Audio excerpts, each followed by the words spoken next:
Shalom, bien-aimé dans le Seigneur. Ce matin, je voudrais bénir la vie de quelqu'un pour cette journée que Dieu nous fait grâce d'avoir.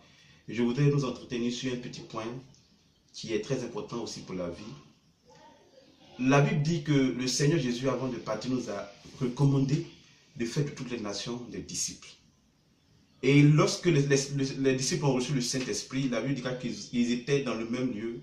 Certainement qu'ils ont commencé à faire les miracles, certainement qu'ils étaient joyeux d'avoir reçu cette puissance, cette merveille, mais ils restaient à chanter, à danser, à prier.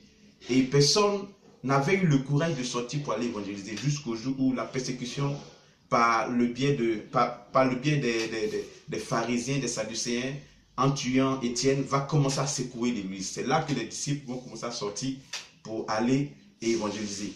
En Côte d'Ivoire, nous ne connaissons pas de persécution en tant que telle.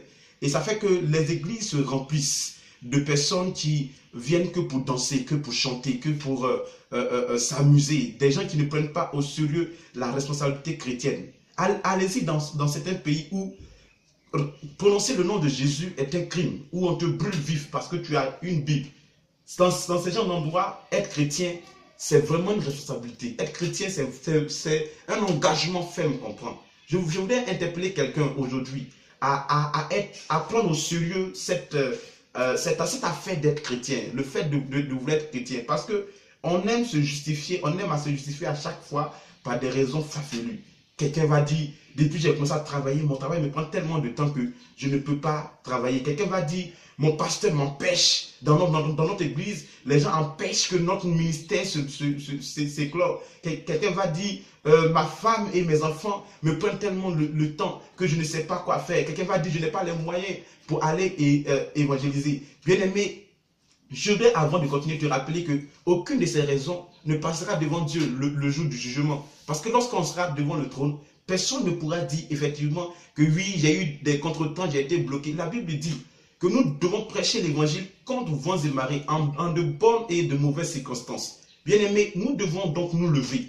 Même s'il n'y a pas de persécution en Côte d'Ivoire, nous devons nous lever. Parce que nous devons avoir le souci que si Dieu nous a évité la persécution en Côte d'Ivoire, c'est en sorte que nous nous préparons pour aller dans les pays persécutés, pour apporter l'évangile. C'est en sorte que nous fléchissons genoux pour que ces pays dans lesquels les hommes de Dieu sont persécutés, ces hommes de Dieu puissent avoir le soutien de Dieu. Ce matin, je voudrais donc t'interpeller, toi qui négligeais ta vie chrétienne, ou qui ne prenais pas vraiment au sérieux ta vie chrétienne, toi qui prenais l'église comme une couverture, à prendre en considération une chose, le Seigneur Jésus qui revient bientôt. La deuxième chose que tu prends en considération, c'est que le monde meurt, le monde autour de toi est en train de mourir par ta faute parce que tu n'as pas compris la résolution.